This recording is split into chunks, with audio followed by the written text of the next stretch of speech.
Hi again. I'm really glad you made it this far.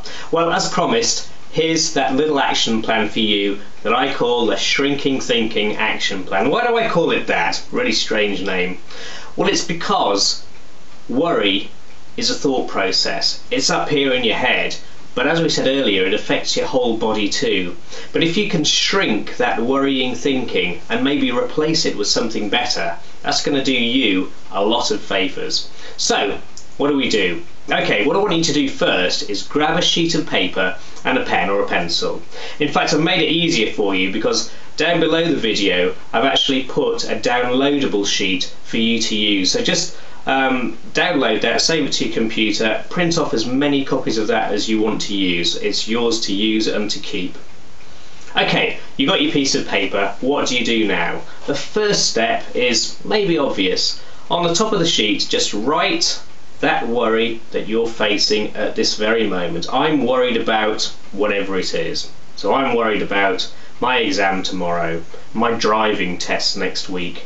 I'm worried about my children's health or my children's behaviour. Whatever it is, write it down on the sheet. And then, if you're using your own sheet, draw a thick line under that. If you print my sheet, you'll see there's a line already there. And the reason for that line is psychological. What you're saying is, okay, I'm drawing a line under that and I'm going to move on now. So what's the next step? The next step is this. I want you to write down and think about the worst possible thing that could happen. The worst possible thing. And try and make it as graphic as you want. Let's use a driving test as an example. What's the worst possible thing that could happen in your driving test? Well, let's say you're walking out to your car with the examiner and mysteriously your trousers fall down. It's embarrassing. Suddenly you forget everything you knew about driving. You can't find your keys, nothing. Okay, so eventually you find your keys, you get in the car and you're just about to drive away when, bam, you realise you're in reverse and you hit the car behind you. Then the smoke, steam and a huge explosion, your car blows up, you're thrown miles in the air and your instructor lands on the floor in a heap of rubble and mess. You failed. Now, it's highly unlikely that that would happen, but that's why I'm saying be a bit silly, have a little bit of fun. Now, if it's something that you consider to be much more serious, like a medical condition or an operation, you may want to be a little more serious about that. What's the most serious thing, the worst thing that could happen in that situation? Well, perhaps it's that the operation isn't successful. Perhaps it's that the surgeon finds something worse than he was expecting. And of course, we all know that sometimes operations can lead to death, to mortality. So perhaps in that case, that's the worst thing that could possibly happen. But once you've done that step, I want you again to draw a line under it, metaphorically at least, and move on to the next step. The next step is this. I want you to start thinking about whether this has ever happened in the past. Now, you might want to do some research about this. I'm not necessarily recommending you do that, but what I want you to do is think about if that has ever happened. So the driving test example, has it ever happened that those things we thought about have occurred? I don't know, maybe they have. What about the operation though? Have any of the things that we thought about connected with that ever happened? And of course the answer to that is, well, maybe. In fact, definitely. So what do we do about that? First of all, just write those down. Has it ever happened? Has it ever happened to anybody you know? That's the next question. Have these things ever happened to anybody you know? Next, has it ever happened to you before? And what this does, you see, is it starts to help you to think about the logic of your worry. And once you start to do that, the worry begins to shrink. Now there's a risk, of course, in that these things could make your worry bigger. But what I want you to do is just go through the exercise with me and you'll find that your worry will diminish, will get smaller.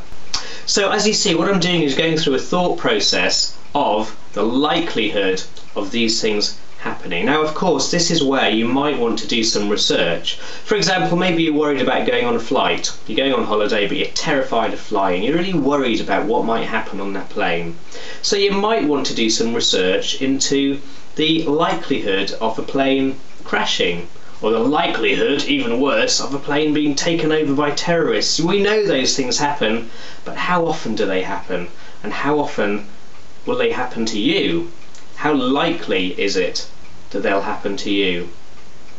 Well, the answer is not very likely. Again, I don't want you to scare yourself, so what I want you to do, if you look up things like the incidences of air crashes, or the incidences of terrorist events on aeroplanes, I also want you to look up how many aircraft flights there are each day, or each month, or each year that are successful, when nobody gets hurt.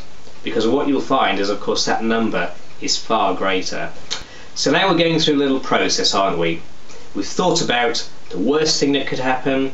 We've thought about how likely that is to happen to you. We've thought about why it would happen.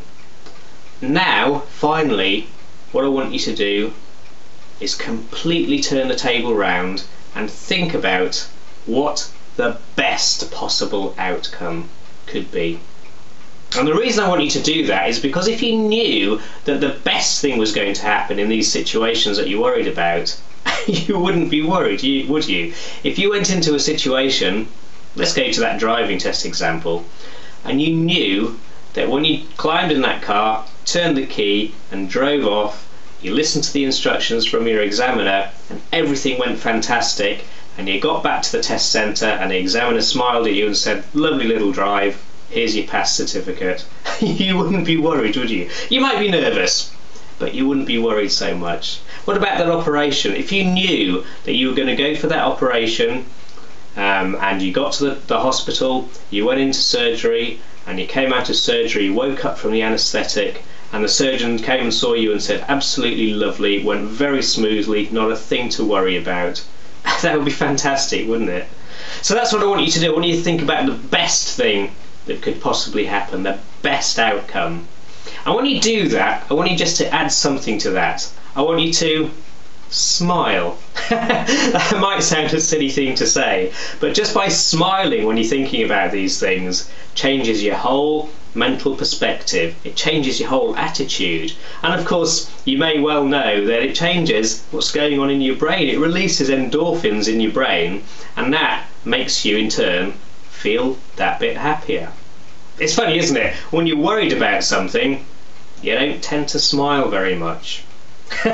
Worried people don't smile. I'm sure you're familiar with that, and there's times when I've been worried when I certainly don't smile. So I want you to turn that around. I want you to make a physical effort to do that. And it's so important because just by smiling, even if you don't feel happy, you will start to feel happy. It's quite incredible. So there you are, the Shrinking Thinking Action Plan. Go and try it. Let me know how it goes, because I'd really love to hear about it. It certainly works for me, and I'm quite sure it'll work for you. I want you to really enjoy it. See you soon. Bye.